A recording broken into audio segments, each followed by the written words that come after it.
welcome to my full bookshelf. Today we're talking about all the books I read so far in the year. I read what I thought was not that much, but actually considering everything that has happened in my life this year and how sick I was at the very beginning of the year, I think I've done alright. I calculated I read 17 titles. First up we have Visitation by Erpenbeck. This is a German novel translated from the German by Susan Bernowski. I've done a full reading vlog on this title. I thought it was going to be an easy read, far from it. This is a literary fiction novella probably. It takes place in Germany, in Brandenburg, pretty much over the span of a century. So we see this piece of land sort of evolve, and how on this piece of land different properties, with like in particular one property, and then we'll see tiny little bits of different properties later on in the century, take shape, and the families and people and individuals that live on the premises or visit the premises. As I said, I've done a full reading vlog on this title, so I'm not going to go too much in depth. I'll link the video somewhere up there. One thing that I found about this book is that since it's so short, not a single line of writing is wasted. Everything is necessary to the plot. The other thing that I found really interesting and really moving is how the narration, even though it's so short and so to the point, is still very much evocative. You are transported into the place, you are there with those characters. Most of the characters don't even have names. You don't know who they are, but you know some aspects of their life in connection to either the land or the house. And as I said, the land itself is the main character of the plot. I found that the whole narration is very much circular. You see history repeating itself, even if it has different subjects at the center of it. If you're interested, I feel like this is very interesting to read, either if you have direct connections in Germany, whether it's East or West Germany at the time, or if you're particularly interested in the Second World War and Cold War. I find this book is particularly moving if you read in the context of the Cold War especially, but also Second World War, because some of the characters, even though they're fictional, they really move something inside you. There is one character who's just a child and you see what happens to her. And yeah, this book will definitely stay with me in terms of feelings that are connected to this book, but also the actual copy. I'm not going to get rid of it. I really want to read it again. We have The Evening and the Morning by Follett. Again, I've done a full reading vlog on this book. This is a piece of historical fiction set in the 900/turn of the century with the new millennium of the year 1000. It is set mostly in England. Parts of the story take place in France, Normandy specifically. Again, I'm not going to go too much into depth with this book because I've talked ad nauseum about it during the vlog, but if you haven't watched that vlog, which will be linked somewhere up here, the story, this is the story of three main characters. There is a noblewoman from Normandy, there is sort of like a workman slash shipbuilder slash handyman slash builder in general from England, and then there is a friar slash monk also from England. And all these three characters sort of find a way for the stories to be interconnected, and at the center of the story there is the fact that first of all there is the millennium changing, and that's quite something, but then it also talks about the invasions from the Vikings, because that was happening at the time. And Follett wrote three books that are known as the Knightsbridge series, and the Kingsbridge series, and this is sort of the prequel to that series. And we see how Dranksbury, which was this tiny little, not even village, settlement, turned out to be then a town with a cathedral, or do you call it a city with a cathedral? Anyway, from Dranksbury to Kingsbridge, we see the transformation and how it starts, and we see with this book. We see also some people in this book that you probably guess that are interconnected in some way to the family history of some of the characters that you see then in Pillars of the Earth, which is the first book in the series. Moving on, another title. This is Underland by Robert Macfarlane. This is a non-fiction book. As the title suggests, looks at the Underland, which stands for basically everything that is below ground, stuff that we walk on or stuff that people that are our ancestors walked on. And I was looking into the history of how this book came to be, and apparently I read, I might be wrong, but I read that it took the looks at how the underground of the land that we walk on as a whole history of its own, and how as individuals we now tend to associate being underground with being buried or with sense of claustrophobia, whereas back in the days it still had this deep connection with obviously some sort of burial and peaceful place, but it also held a lot of potential. So we see basically it's a journey through time and through space. We travel pretty much the word with this book. We see a lot of European places, and we see how the author managed to get himself into some specific settings that show that the underground, the underworld as he referenced it, the Underland as he referenced it, as a whole potential, and whether that's potential for the arts and preservation of history, mostly like it was in the ancient days. Now we see that has potential for also potentially surviving later on. It takes you on a journey, you go to different places, and I love this book. There are some chapters that deal with, for instance, ancient history and places, and chapters that deal with the future and how some places that currently exist are trying to frame themselves as places that will exist once the human race is extinguished. So it's a book that I would definitely recommend. It gives you a sense of claustrophobia from time to time, especially if you don't like close settings. There are some chapters where there is explicit talk of being stuck, and there is explicit talk of, unfortunately, people who have died in the Underland, sorry. It's a brilliant read, and it really did add a lot to my knowledge of the Underland. The next books I'm talking about are by the same author. I'll go in order of how I read them. I think this one I read this year, but I could be completely wrong, and maybe I read it at the end of last year. I can't remember. It's been a bit of a blur. So we have Winter by Ali Smith. This is part of the Seasonal Quartet by Ali Smith. It's the second title. This was written in 2017. And in terms of characters, we follow a family of three. So we have two sisters that are quite old. We have Sophia and we have Iris. Sophia and Iris are very different, and we see throughout the book snippets of their lives when they were much younger, when they were teenagers, and when they were in their early 20s, early 30s. They decided to have extremely different lives. Sophia is more artistic, but in the well-established sense of the word, wealthy as well, whereas Iris is a little bit more artistic in the bohemian sense, and very much involved in politics, and very much the kind of person that would go to campaigns and protests and sit-ins, and through their stories we see a picture of England specifically, but we also see snippets of other places during the 70s especially, and during the sort of like mental revolution that generations at the time went through. The other characters that we see, there is Art, who is Sophia's son, who is who is visiting his mom in Cornwall in this big mansion that she owns, and we'll get to know why she owns this big mansion and what's the story behind this big mansion. But he decides to visit his mom for Christmas for a few days, and he takes this stranger, and her real name is Lux I think, but she impersonates his girlfriend Charlotte for the visit.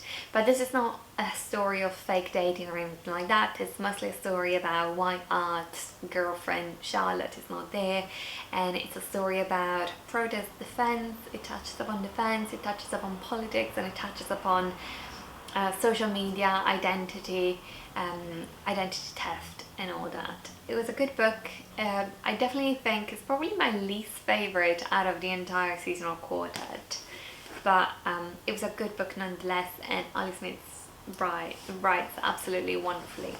And moving on from that, I had read Spring last year, and then when summer finally came in paperback, I knew I had to buy it and read it. This is the final book in the quartet. This was written last year during the pandemic, and it deals mostly with the pandemic. It deals with the concept of summer rather than with summer itself. So summer as this not unattainable, but this very short period of time that happens once a year, and that you're trying to cram as many things as possible, and you know that eventually it's going to end, so you try to cling on to summer as much as possible. You see a parallel between a sister and a brother in present times, so Stasha and Robert, and we see a parallel in time with a brother and sister during the Second World War. A thing that obviously is explored in this book is the whole political context in the UK besides the pandemic, so there is a lot of talk and critique of the pandemic from the perspective of characters who have been marginally touched. So basically the characters that we read in this book could be the average person during the pandemic, so maybe they haven't had COVID themselves, maybe they have had COVID themselves, but they know plenty of stories of people stuck in care homes, of people who don't have masks, of homeless people and all that. It also touches upon the concept of, not the concept, but the issue of refugees and immigration in this country. It talks about refugee stations, camps, and how the living conditions there are not up to standards, and how those people were treated during the pandemic in terms of their rights, and also the fact that they sort of became visible only when they became an issue in terms of spreading the virus. As usual, Ali Smith has her own way with words. She's incredibly smart, and she writes in a really smart way. This can be read as a story itself, just like any of her books. It can be read as a story itself, as in character A meets character B and they do thing C, or it can be read as a critique of the political situation. I think this book does wonders for that. Of course, this year I did the same thing that I did last year, which was review with the finalists of the International Booker Prize, so the books that were on the short list, and predict the winner. I did manage to predict the winner, we'll get to that in a second. So there's a whole video about that, but just briefly touching upon the titles that I read. There is 6 titles. I don't have one of the books because Andrew is currently reading it. The War of the Poor by Éric Vuillard, translated from the French. It's historical fiction, takes place in the 16th century in Central Europe. The key concept is the Protestant Reformation, and the key character that we see is Thomas Müntzer. It's a very short book. It was probably my least favorite book. There's a whole video about that. So the other book that I read was When We Cease to Understand the Word by Benjamín Labatut. This was translated from the Spanish, and it is a collection of interlinked sort of short stories. This is defined as a fictional examination of the lives of some great thinkers and scientists that made discoveries that were crucial to the 20th century, especially, in my opinion, discoveries related to science in the context of war, but involuntarily connected to war, and the discoveries that were particularly important during the Second World War and during the Cold War. It is a book that is very, again, it's a very short book, but it packs a lot into it, and I think it's incredibly smart. I think there are some little links between each story.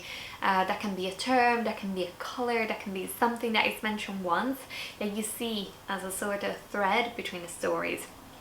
The key message is that as humans living right now in this very concept, we need to be conscious of the fact that what we do now has an impact on the future. And even if we make this fantastic discovery that is pure genius, then that can be used in the wrong way later on down the line. And I think that's the key thing that the author wanted to explore with his book.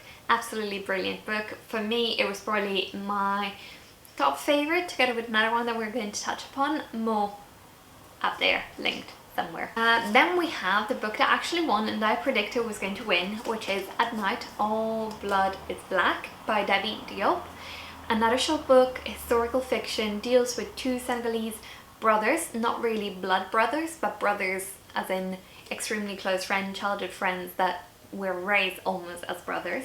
They are Senegalese and they fight on the front in Europe with the French forces. And basically the book follows one of the two guys, because we know from the very beginning that one of the two people that is touched upon in the story is dead. So we see the introspective journey of the other character that witnessed his brother die.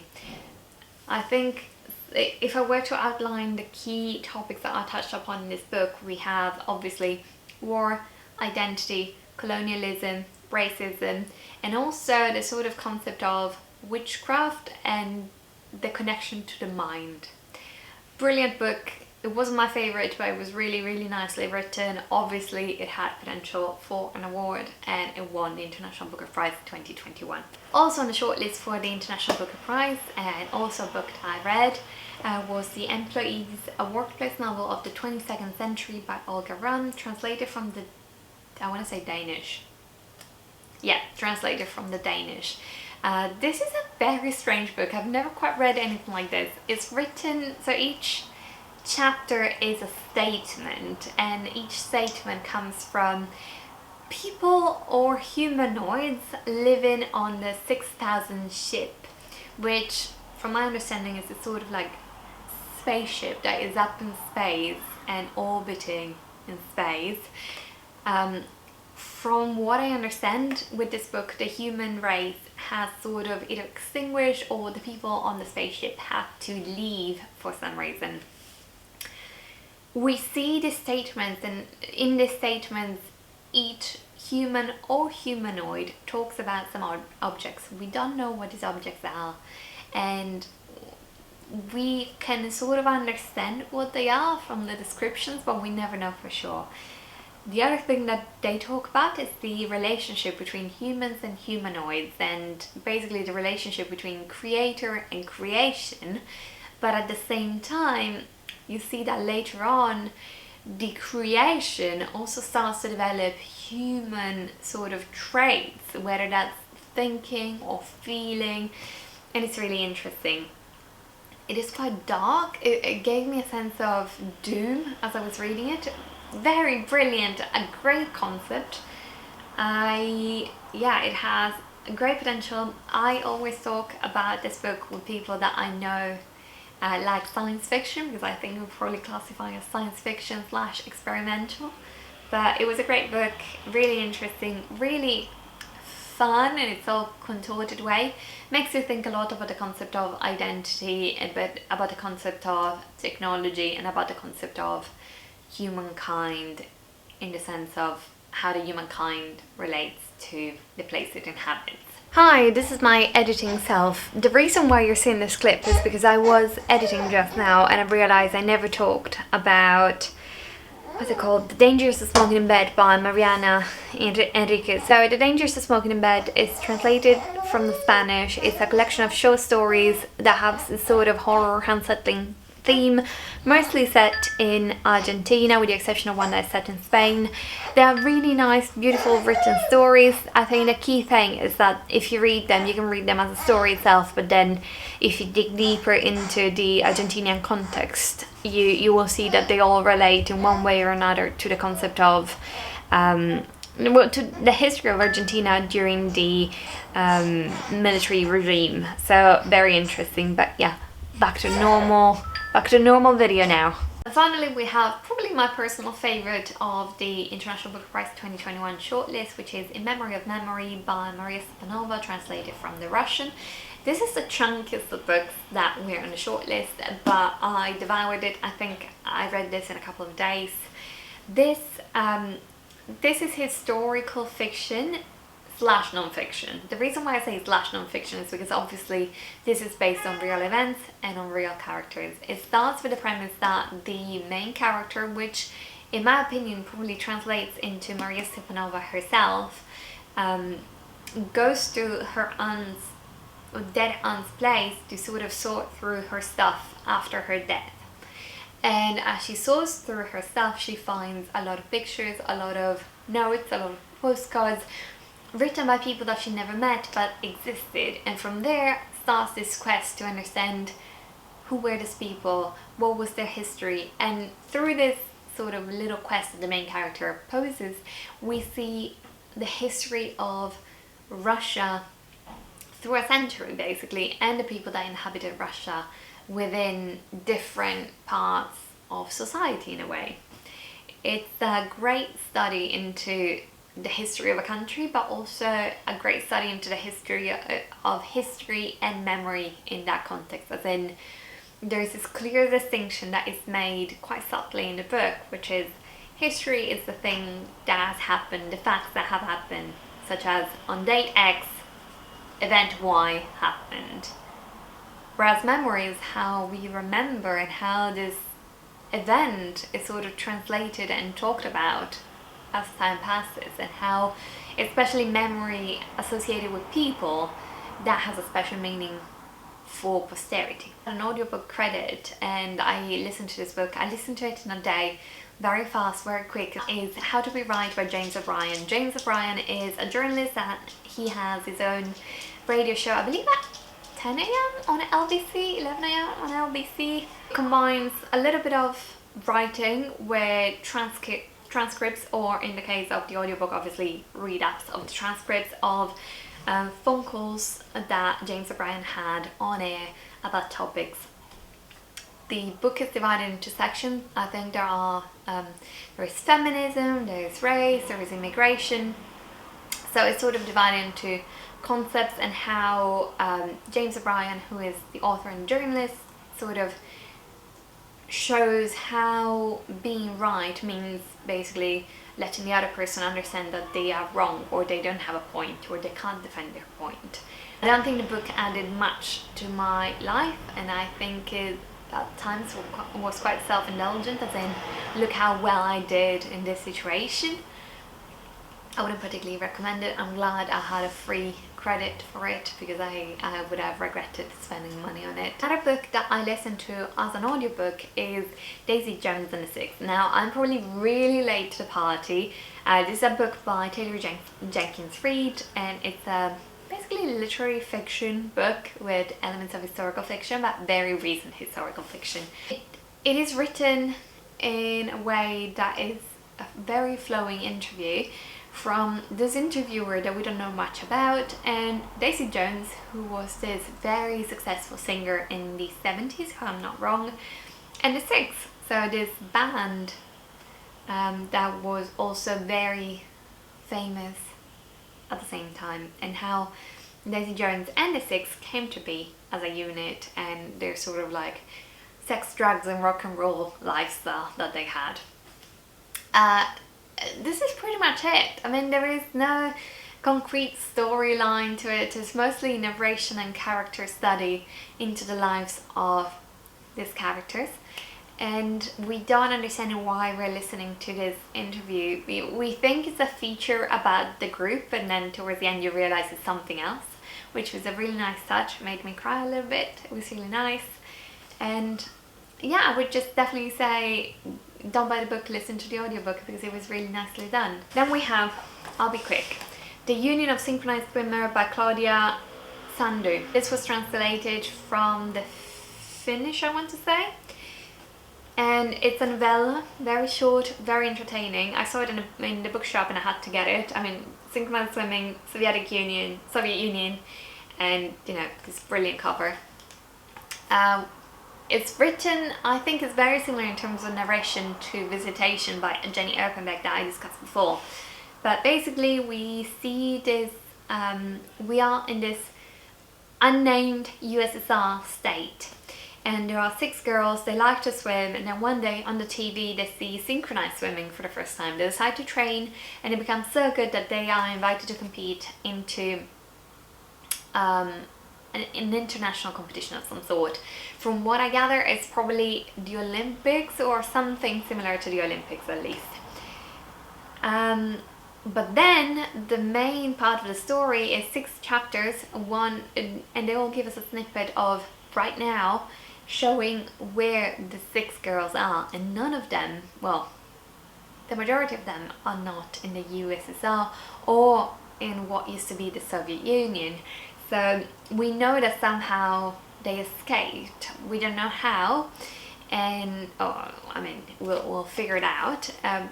And the thing that we see is also how their lives outside the Eastern Bloc are not necessarily better than what they were in some of the cases. So worth a read, really nice, beautifully written. I think it's won a few awards or something. Would recommend. This one I read quite early in the year. I think you saw me buying it in a vlog, maybe not.